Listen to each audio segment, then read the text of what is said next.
In the previous video, we went through the key ideas of this incredible book called Designing Your Life, and we discussed how the big picture philosophy is based on the exact same principles. Both of these frameworks help us nurture and guide our natural energy into something meaningful and productive. Now, in this video, we'll dive deeper into the big picture framework. And we'll get into the nuts and bolts of how we run the big picture program at Next. We'll discuss three key elements of the big picture framework, which are the advisory, learning cycles, and one-on-one meetings. And then we'll bring these elements together by looking at a typical schedule. And we'll then talk about measuring the results in this completely new paradigm of education. So first, let's talk about the advisory. A big picture school is divided into advisories, each having one advisor who is the adult in the room, and about 15 to 20 kids. So the advisory is a physical space like a classroom, but more importantly, it's a social unit. This advisory group stays together for a long time, around 4 years. So you have the same advisor for 4 years. Now, there's a bunch of reasons why the class size is so small. It helps a lot with the social and emotional development of the kids because it gives them a safe space, a homely environment, a comfort circle. It's been shown to have a huge impact on bullying. When your group is so small, you naturally tend to not draw lines between people and form smaller cliques. And why 4 years? Of course, staying together for such a long time helps form deep relationships, not just between the kids, but also between the students and the adult. Of course, the advisor's role in big picture is to unearth and discover the different talents and interests and passions of each child, to understand each student's personality. So, of course, this is why a much longer duration is needed for this to be more effective. The next concept is that of the learning cycle. We already discussed this in a previous video, so I won't go too deep here. Learning cycles are 2 months long. At the beginning of the learning cycle, each student takes up one or more real world projects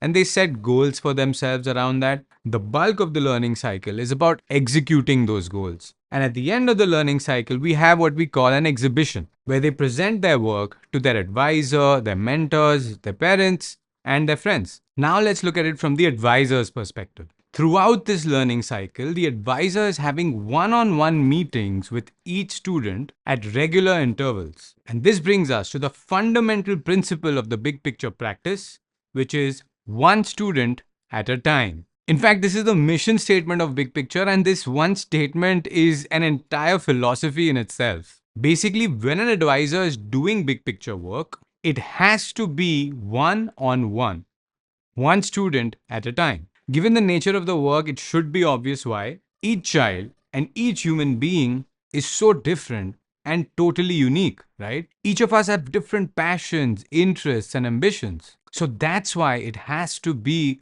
one student at a time. And now in this one-on-one conversation, the advisor is playing so many different roles. A counselor, a consultant, a project manager, a friend, and many times even a parent. So these one-on-one meetings are the bread and butter of the big picture program. This is where the bulk of an advisor's time is spent. In each learning cycle, for the first week or two, the advisor is, of course, helping the student set goals for the rest of the cycle. For the bulk of the cycle, the advisor is monitoring the progress, helping the student evaluate their work, trying to clear roadblocks and bottlenecks. And towards the end, the advisor is helping the student prepare for their exhibition. So now, how often do these meetings happen? And how long is each meeting? Each advisor has their own unique style and way of managing their time. On the one extreme, you can try and touch base with each student every single day, but that would give you a max of 10 or 15 minutes per student. We call this the fast mode because realistically, if you only have 10 or 15 minutes,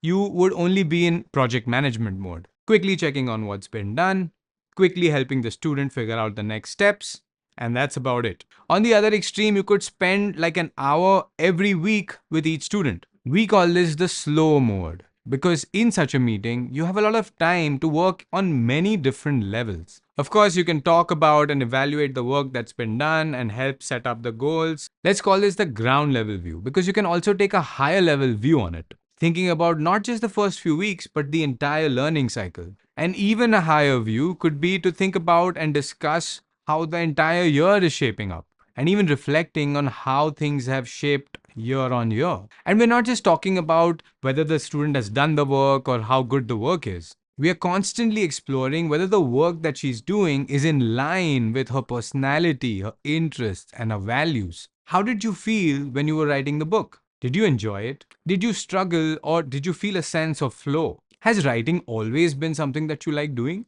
See, at a basic level, the advisor always has to ensure that she looks at all the work that's been done so far and helps set the goals for the next few weeks. But I hope you can see that there are many benefits to having this longer, slower conversation. And there are so many different levels at which we're trying to work with the kids. So this becomes a continuous process and journey. And I can't begin to tell you how much more fun and how fulfilling this whole process is compared to going into a classroom and delivering the same lecture for decades. Now let's put these elements together into a schedule. Now before we get into that, we need to address the elephant in the room. Do we do any academics in a big picture school? In an ideal world, a big picture school would not be having any mandatory academics. Unfortunately, today, almost all big picture schools face some sort of academic mandate, whether it's coming from the government or their state or the board. So essentially, at next school, students end up being in two different modes. One is the academic mode, and the other is the big picture mode. And in terms of time spent, for us, it's about 50-50. Now, a typical day at Next starts with what we call advisory time. This is very much a part of the big picture mode. During advisory time, each advisory chooses to do one or more activities that are student driven. Sometimes they're just playing some games together. Sometimes there are small advisory projects like organizing the advisory space. And sometimes it's just about setting some rules and some boundaries. The purpose of the advisory time is mainly for this social unit to bond well, get to know each other well, and just have these shared experiences together. We then switch to the academic mode where we have some academic sessions. We try our best to run these as workshops and not lectures, but they are teacher driven and not student driven. So, yes, this is the 50% of our program that does look quite traditional. We then have some playtime. This isn't really an idea from Big Picture per se. This is something that we came up with. Of course, very much inspired by Free to Learn. The key twist here is that we recommend that the students do not use any devices. So this is a device-free time. And we then come to independent work time, or IWT. This is the most critical component of the Big Picture program. This is the time when the one-on-one meetings happen. As you can see, we have about an hour and a half of IWT every day. So that totals up to 7.5 hours every week. So an advisor can spend about half an hour with every student each week, or let's say an hour with every student every 2 weeks. And of course, there can be shorter, more regular meetings, especially with the students that are struggling. As we discussed, each advisor has their own style and own way of spending this time. Now, here's a very important point to note. From the student's perspective, you spend, say, about half an hour every week with your advisor in that one-on-one meeting. That still leaves them with 7 hours of time to work on their big picture projects with complete freedom and autonomy. So in IWT, 90% of the time, the students are free to do what they want. Of course, they've committed to specific goals that are being tracked and monitored by the advisor. So this is by no means free time. And now let's talk about measuring the results. In the traditional system, we have exams which can be easily scored. But in big picture, do we measure the results? And if so, how? In big picture, with everything that we do, we ask the simple question, how is it done in the real world? The real world is our value system. And if you think about it, when you're doing real work in the real world, the only thing that matters is the quantity and the quality of your output. How good is your product or service?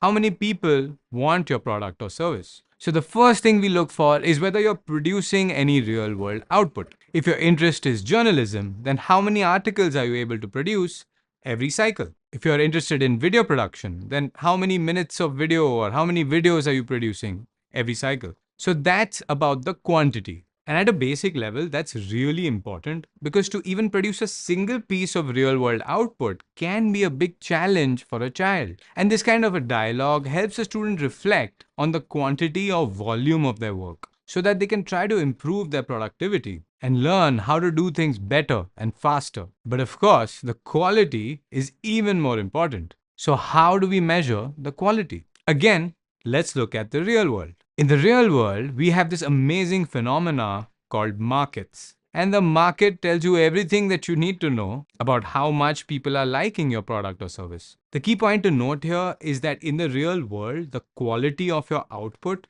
is not really judged or gauged by a few people sitting in some room. It's decided by the behavior and action of a large number of people. And another important thing to note is you don't really measure what people are thinking or feeling. You measure people's behavior and decision making.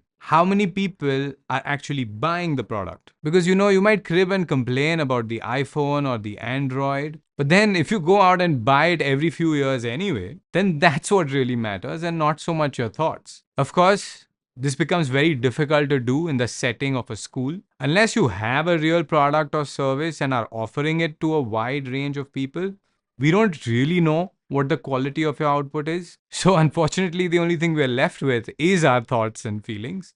So, what do we do now? Of course, we do not put numbers on things. You don't get a score because who are we to give a score?